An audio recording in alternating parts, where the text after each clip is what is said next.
Welcome to the Off the Charts Football Podcast. I'm your host, Matt Manocherian, joined by our producer, Justin Stein. And today we have a very special guest. We have an NFL player who I came into the league with as a rookie the same year that he did. It is Thomas Morstead. He's had a 14-year career. I think this is his 14th season in the NFL as a punter. He spent 12 years with the New Orleans Saints before kind of having a journeyman year last year. And now he has landed in Miami, where he's on the pursuit. And for those who don't know, Thomas Morstead has a unique relationship with the community of New Orleans. It's really on a different level from what you see in terms of New Orleans just being a small town where you can actually get to know the players on the team, the type of personality that Thomas has, and then also the longevity that he had around there. I spent my time as an intern first helping him out, working on his hands improving as he had to catch snaps out of the jugs machine. So we spent a lot of time together back in the day, and it was fun to have him back onto Off the Charts to chop it up today. So without further ado, here's my interview with Thomas Morstead. Thomas, welcome to the Off the Charts Football Podcast. It's been way too long, but it's good to see you. How was your off season? It was great. I'm glad to be on here with you. It's been a long time. It's actually got me reflecting back to when we met. So it's been a long time, but I'm really glad to be here and excited to catch up a little bit. You got some time with the family overseas, and now you're stranded in Miami on your own, I imagine. Yeah, I know it's a tough life. No, we had a great summer. You know, my parents are living in England right now. My mom's originally from there, and my dad grew up there. So we had a nice trip over with my 4 kids and my wife. Got to do a little sightseeing, went up to the farm and hung out with all of our extended family, my grandfather. And then we went to Ireland as well for a wedding on my dad's side of the family. And then did some sightseeing in Ireland. It's a nice trip. It was kind of good to disconnect and just kind of be with family. So it was great. Nice. That sounds like a perfect way to spend the summer. Yeah, it was awesome. All right. So as you mentioned, we got to know each other in the summer of 2009. We were both rookies coming into the New Orleans Saints. I would feed you balls from the jugs machine in pre-practice, and I would literally film your foot hitting the ball during practice. I would stand, I think, what was it, like 7 yards behind you and 4 yards to the left, something like that, for Coach McMahon, so we could get that on film every time. And that season would end with you attempting the most famous onside kick in Super Bowl history. Looking back on those times, I mean, what stands out to you about that time, and what stands out to you about that kick? Oh, there's so much I could go into. I mean, number one, just the kick itself, getting to be a part of a gutsy, gamble play like that in the Super Bowl, which was, a small part of helping us win the Saints and New Orleans' first and only Super Bowl title. As time goes on, it just gets more special to have been a part of that, be a part of that group. It was such a fun time. It was a magical experience, being a rookie and getting to do that. It was just awesome. And, there's so many things that stand out about that time, being a part of every Sunday after every victory that, we won 13 games in a row that season. It was like cheers every week. It was the same party, same places. It never got old. And, we kind of were just partying with the city every week. And it was a great time. And it was a bit of a blur just being a rookie. There's so much newness happening. And it was just magic. That's the best way to put it. And very grateful to have just gotten to experience that. And I think as again, like I said, as time goes on, you kind of learn to appreciate certain things that have happened in the past when you have a, perspective that tells you how difficult it is to even get that opportunity. So.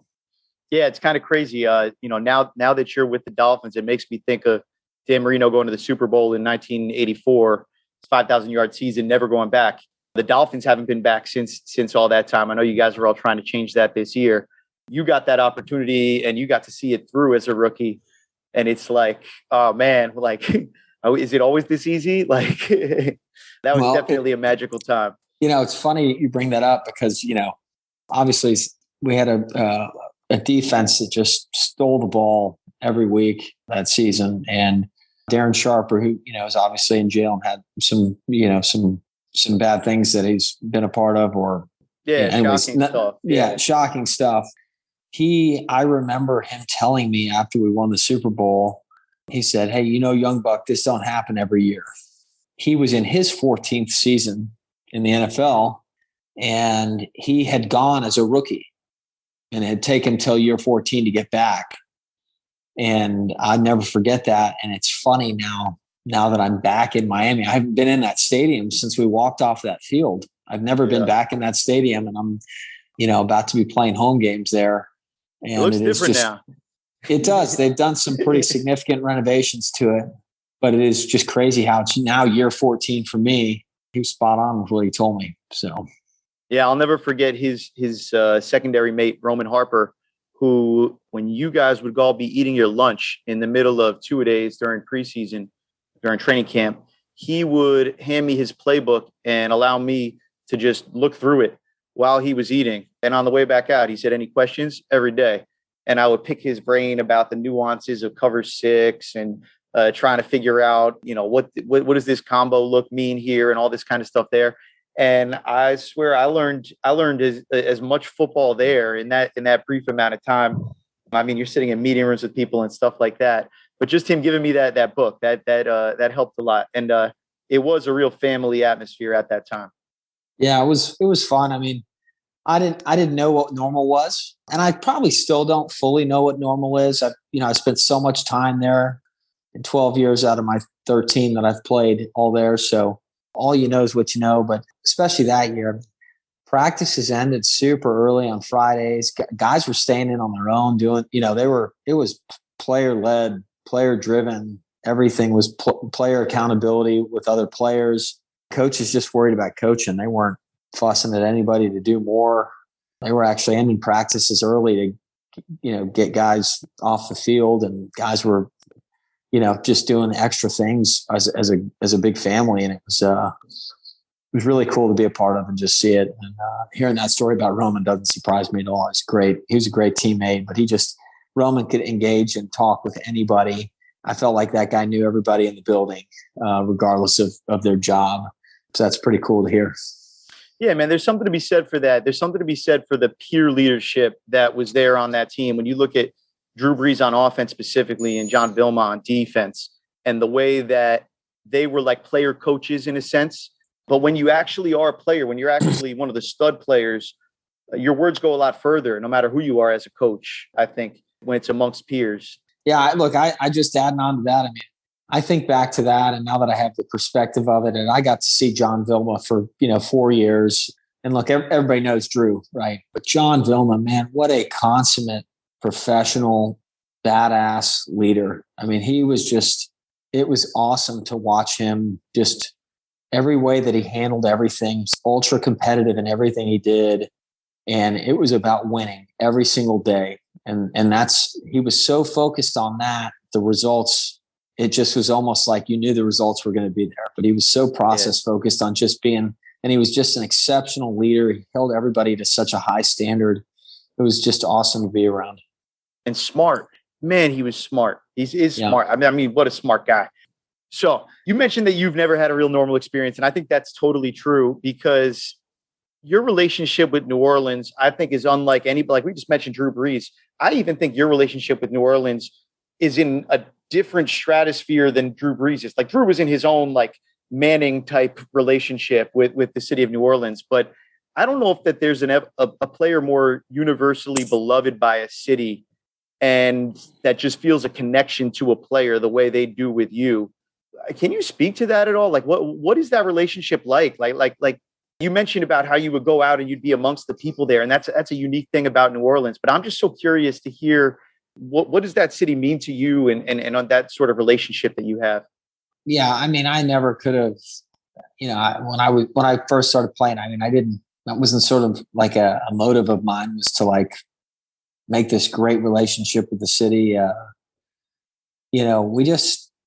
just got there and did my best. And then, you start to not be so tunnel visioned on just your life, but, you start trying to, you start seeing other teammates and how they operate. You start, extending and trying to be helpful and be a good teammate, be a good leader. There's so much need in probably everywhere there's need, but but there's so much need in New Orleans. And so the Saints do a great job of giving guys opportunities to kind of get involved in different areas of need in that community. And I just tried to do what I could do when I could do it, and tried to make a motto of trying to always say yes, even maybe when I didn't feel like it. And honestly, it kind of felt like an obligation for, and I know that sounds negative, but, we get paid a lot of money to do it. Really, we get paid a lot of money to play a kid's game. And it's an awesome living, and it's an awesome set of life experiences that you get from it. And you get great relationships. And I don't know, there's not a lot of negatives to it. I don't know. I just felt kind of like obligated that I should be doing something to try to give back and try to give it my time and lend my resources and my clout, whatever that means, to just help him do some good stuff. And I think some of the things that we did were very well received, and we had a lot of like ravenous volunteers that wanted to be a part of it. So we had me and my wife both just were really blessed to be able to do all the stuff that we did and be so well supported, but again, like I said, it was not some sort of end goal of having that happen. I just think being accessible and being kind of a part, entrenching yourself in all that New Orleans has to offer and trying to go experience it all and being a part of it and kind of, trying to become local, even though I'm not from there. It's kind of like people like, where are you from? It used to be, well, I'm from here, but I live here. And now I just say New Orleans, because I feel like I'm from there now. And so, yeah, I don't know how that happened. It's not for everybody, but it's definitely for me and my family. Even to this day, we're, that's home. We can't say enough good things about it. And it's every bit of it's been sweet. And we just, we're very grateful to be a part of that community. I think for a lot of people, it's easy to be negative about the world, but seeing the way that you relate, the way you give back, the way you make yourself accessible like that, which you say it feels like an obligation to you, but that says so much more about you than it does about the connotations of the word obligation. You know what I mean? Like it's really special to see just the way you became a part of the community. And can you say anything about the What You Give Will Grow Foundation in case people are interested in that at all? Yeah, look, COVID really kind of put a damper on things for us because we had a few major fundraisers that we did every year. And then we had a number of programs that we did with mainly sick kids. And so COVID kind of like made it to where we couldn't do either of those for a long time. And then I got released by the Saints.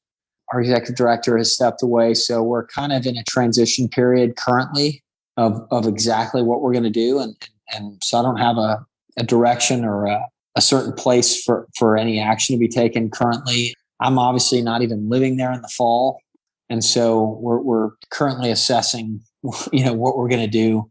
And so, like I said, we're living there full time. I'm obviously in Miami for this fall, and we'll continue to do things. One of the things I've tried to do is because I get COVID and I felt like I was kind of seen a lot in the city.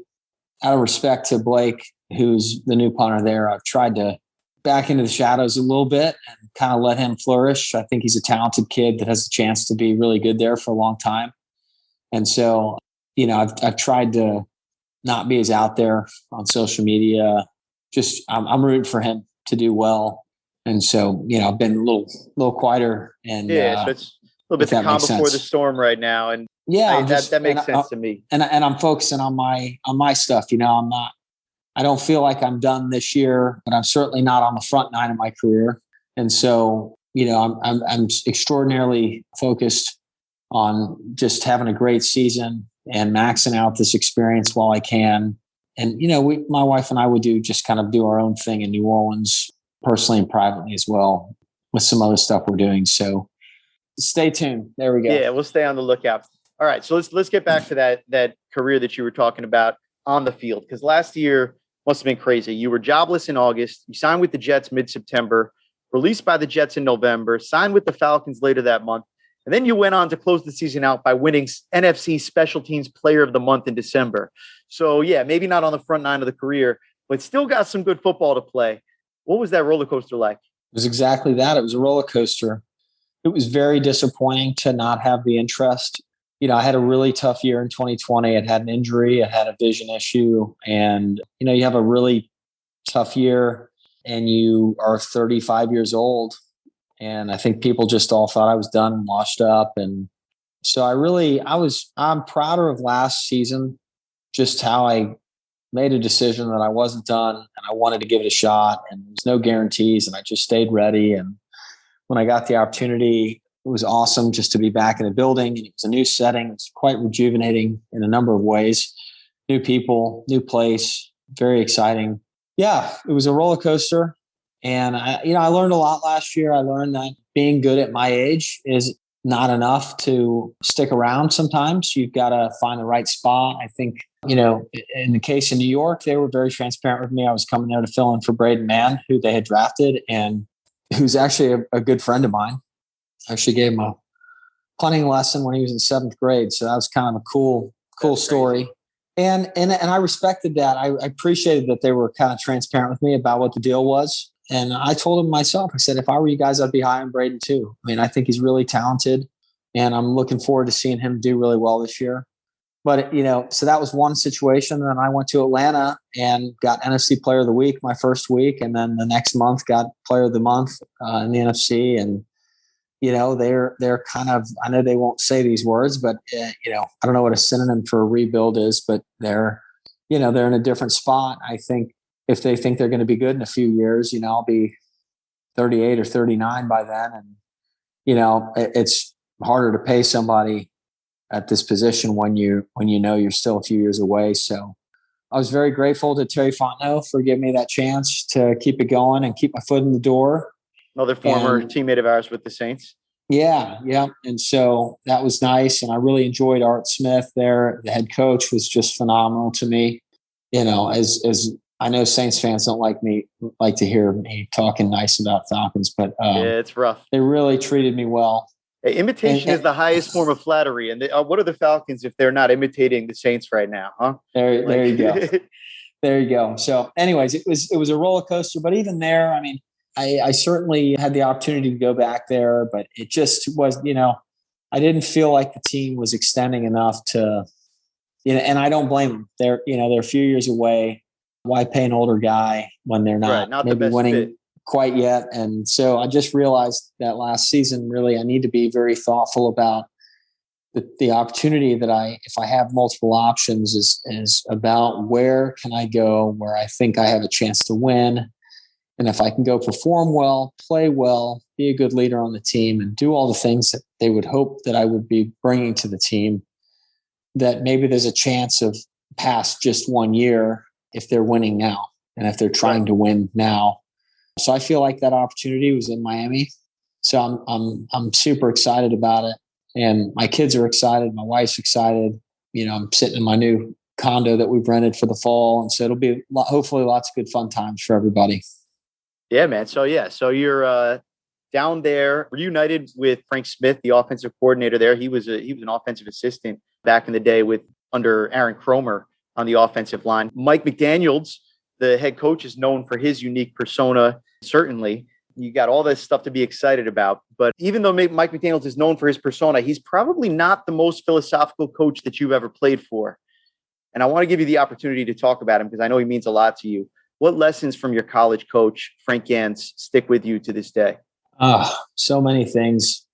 If there's one person that I can look to that's been just the strongest professional connection I've had to my success in my life, it's got to be Frank. I only had a year with him, but he meant so much to me and still does to this day. So many things I learned about being a pro from him and a pro in life, just about how to live. And he did it. He was a model of it. What you give will grow. That was one of his sayings that he put to us. And what you keep, you lose. And that can mean a lot of different things to a lot of different people. But it's kind of a mentality about how you go about your business and about how you go about treating people. And I just see it as everybody you come in contact with, you should invest into them if you can, whether it's 10 seconds, 10 minutes, or 10 hours, and just. He just did that. Everybody that he came into contact with, he was somebody that it's like being in a fraternity. If you knew Frank, like that's a fraternity. Everybody has a special bond that knew Frank. I wish so many people in my life today, I feel bad that they didn't get to work with Frank or know him. And he's somebody that I still think about. I carry my notebooks in my backpack here of all of his sayings and what's the name of that little book? I remember that. Well, it's there's no name to it. It's just a few people at SMU put this book together of all kind of the stuff that we had gone over in these meetings for a year. They just kind of put all their highlights of quotes, sayings, tackling technique, fundamentals in kick coverage, punt coverage. And they just kind of put it all into a book. And it's kind of like a little summary of the way they viewed a lot of the most important things that he had given us. And I still carry that around with me. It's got a little picture on the front of it with him looking back, coaching me at a practice. I don't know. I just can't say enough about that experience and how good he was to me. People always ask me, like, how did he teach you to punt? And I'm like, he never once coached me how to punt. He coached me how to live and how to treat people right and how to create value and how to pour into people. And he did that by doing it himself. And everybody that knew Frank, man, everybody is, like I said, it's just a fraternity of people that are all of these people are doing special things. That he had 1 year at SMU, and from my class through the next 5 years of guys that all were in that team meeting with him every day. You know, we were a 1-win team my junior year, 1-win team my senior year when we had Frank. And from that class, I was drafted. Then the next year, there were a few guys drafted. And then 2 years later, there's like 6 guys drafted. And they all came from that crew of people. And I think there's probably 7 guys that have played for more than a decade from that SMU team. That's crazy. And I point back to that. It's not that we just had this fluky amount of talent that came in there, because it's not like we were winning 10 games a year. It was all those guys that got prepared for life by Frank.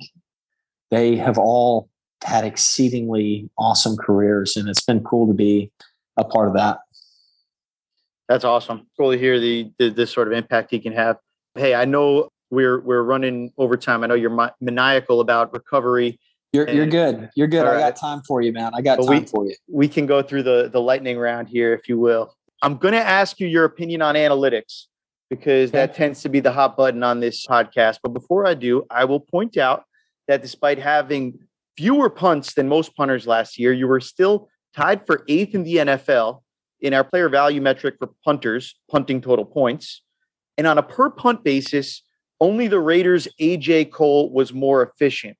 So with that in mind, that total points likes you, what's your opinion on analytics? I mean, I think it's a great stat. I think every team should measure that. Sounds like. No, look, I think it's cool. I'm a numbers guy. I was an engineering student, and the only reason I was an engineering student is because I was a math guy. So I'm big into analytics. I'm always looking at, new ways of perceiving information. And I think it's cool that you guys have a metric. There's a few metrics I've seen out there. I know PFF has their punter grades, and I have a rough idea of how they do them. And then I know there's a group of kids that are from these Ivy League schools called the Punt Runts. You'll have to look them up. They have Puntalytics. And I've seen Puntalytics. Yeah. Yeah. And I think I finished 4th in Puntalytics last year. So they have a unique way of kind of having a points above expected. And it's all relative to, it's not relative to anybody from 10 years ago or 30 years ago. It's all relative to everybody that's punting this year and the field position that they're punting from and what the average would get in a net.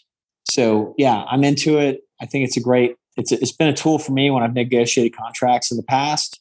And I know I'm glad to hear that AJ was at the top of y'all's marks, because if anybody tells you that anybody was better than AJ last year, I'd have a hard time believing that.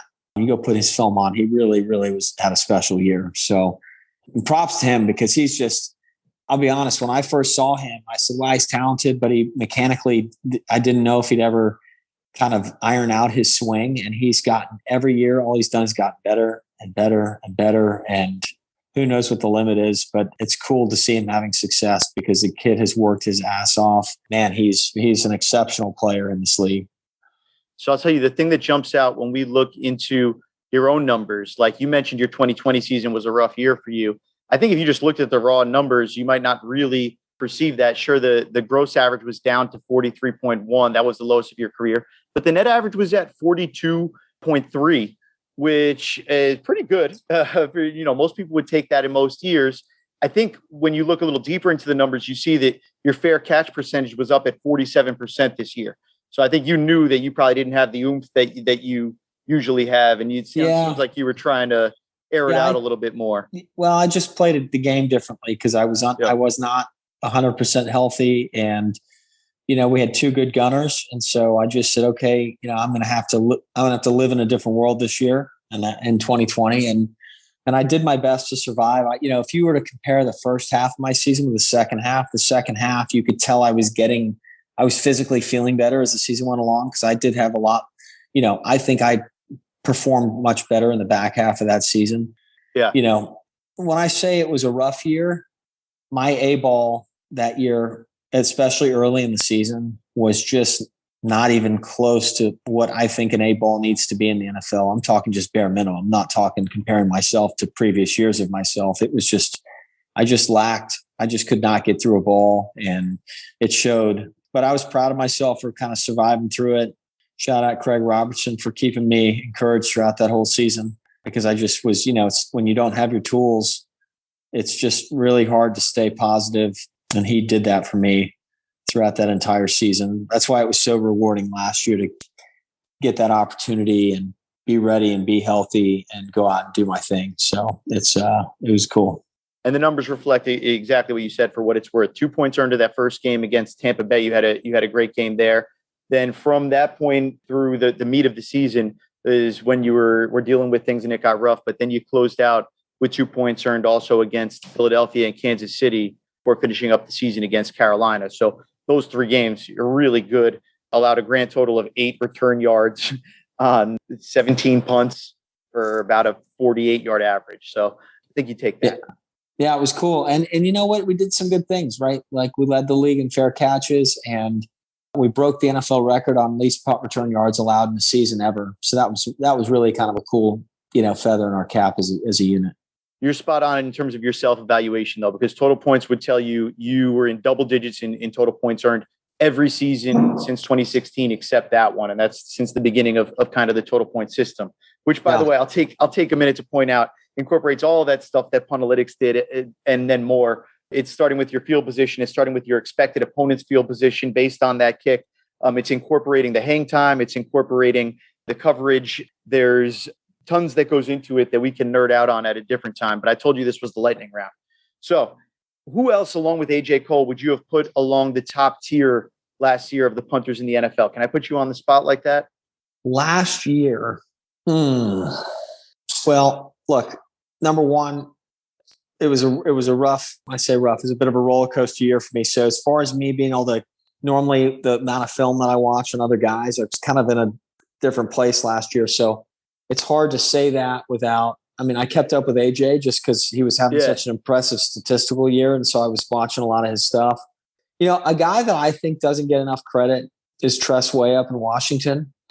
He's not technically how I would coach somebody to do it, but he has really become a very, very good pro. And he's got his own, technique of how he does it. And he's very coordinated about doing that. That's a guy that I think, it's not just the stats. He gets a few turnovers every year. His ball is hard to catch sometimes with the way the ball falls. He's a lefty. And so I think he does a good job. Some young guys that I think have the juice to be really good. I wouldn't necessarily say they had their best seasons last year, but Jack Fox and Jake Bailey in New England are both guys that I think when they're on, they're just really special when they're on. Those are all guys that were in the top 10 of our metrics last year in terms of punting. So you're spot on there. And Jack Fox specifically, 14 points earned last year, 15 the year before that. He's somebody that really stands out on our metrics. He can just boom the thing. He's got a big cannon of a leg. Yeah. How about the kid down in Jacksonville? I know he had an injury last year, but he's a guy that to me has been pretty impressive as well. Logan Cook also in the top 10 there. You've named them all. And your buddy in New Orleans, you mentioned before, Blake Kickin, 83 punts last year, led the NFL, which is, not always the best thing from a team perspective, but certainly lots of opportunities there. He had a nice season. Brian Anger had a nice season, somebody who's been around for a while as well. All right, that's a guy that I'm missing. I thought Brian had a special year last year. Third on our list. So, Okay, very cool. That's that. I knew I was missing somebody. His playoff game that they lost was incredible. I think it was against San Francisco. Yeah. It was amazing to watch him play in that game. It's funny to hear how spot on you are. You're like, I'm not sure. I didn't follow as much film as usual. And then you just banged off like the entire top 10 list in the NFL. Cool. So very not bad cool. by you. All right. What sort of thing would a perfect punting stat take into account? Like, what do you think that's impossible to take into account that we do? Is it the touch to toe time? Is it, what is it? I think it's intention of the punter. That's pretty tough. Yeah. Guys get asked to do different things, and guys make, I remember having a punt last year in Buffalo. It was snowing. I was sick and just felt horrible for the game. And I hit a ball into the wind, into the snow. A returner was playing me pretty head up. And I just hit a low line drive ball that I was like, if I can get this ball directed properly to hit the ground, we're playing on a little bit of ice, this ball is just going to skirt out. And I think it was a 40-yard ball, maybe 38 or 42. I can't remember exactly. But it was one of those balls where you come over and the coach is like, hey, what happened there? And they're not mad because the result was good, but it doesn't look pretty. And I said, what happened is exactly what I tried to make happen. I didn't ask your permission because I just knew it was the best call, best play for me. You got those stripes, so you can do that. Yeah, so it's just sometimes judging intentions of what guys do. And I think there's some guys that are you just can't measure. You can't measure that because no one's going to tell you half the time whether they meant to do something or not. Obviously, a ball that's a nice 5-second hang time that's caught on the stripe out of bounds for 50 yards. You knew the guy was trying to do that, and that's an A+ play, and it's easy to grade and know that. I think it's hard to just measure intention. I think back to all the times you and Courtney Roby had like a whole different language that you guys would speak to each other before you punted the ball that I think would completely be indecipherable. I don't care about the Rosetta Stone, aliens, whatever. So I think I've seen it. I've seen it with my own eyes. So I believe you. Yeah. And I think that's been I think that's my mind has been something that's set me apart as far as the other aspects of the game. It's not just having a good golf swing. It's knowing your way around a course and taking control and taking accountability of your own career. And it doesn't mean I'm doing things that coach isn't asking me to do. It's having a different level of energy and a different level of communication with the people that you depend on, that you're codependent on to get things done. And I've been fortunate to have so many good relationships with so many gunners over the years of us realizing that we butter each other's bread, so to speak, and getting guys to understand that. And once they do, I've had a lot of just great relationships, and I'm certain that's been a key to my success, is just knowing what to expect from each other and how we're going to play that game together. And that's the fun part about this game. There's so much other stuff that goes into all this, and it's about just having those good relationships with these guys and being able to communicate after a play on the sideline and say, hey, if you get this again, we're going to do this. Mm-hmm. And when you start speaking the same language, you can really be special. And like I said, even with my down year a few years ago, we've finished in the top 10 net punting every year since my rookie year. So it's pretty cool to say that. Yeah, man. Timo, thank you so much for taking the time, for being so giving. And I think that all the listeners will be super fascinated to hear all the things that you talked about today. I really thank you so much. Appreciate everything that you meant to me in the early years of my career. Hopefully we do it again before too long. Let's do it. I need you guys to send me your algorithm so I can study it and give you some feedback. Yeah, man. We'll let you tell us what we're doing wrong. No, it sounds like you guys are doing a good job. So I'm just interested to hear how you think about it. Sounds good. I'll take you up on that. Perfect. All right, Matt. Thanks so again much for having me. You got it. Appreciate you.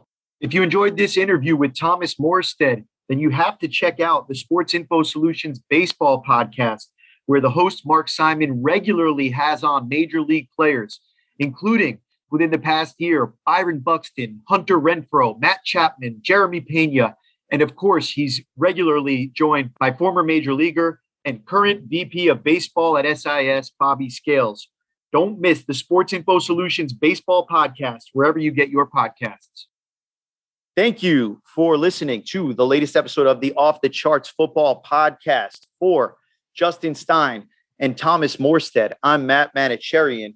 Keep your eyes out on the 33rd team. The 33rd team, that's Mike Tannenbaum and Joe Banner's company. They're a think tank for football, and we've got some exciting news coming out on the front of how SIS will be working with the 33rd team going forward. So keep your eyes out on that. Keep your eyes out on the 33rd team.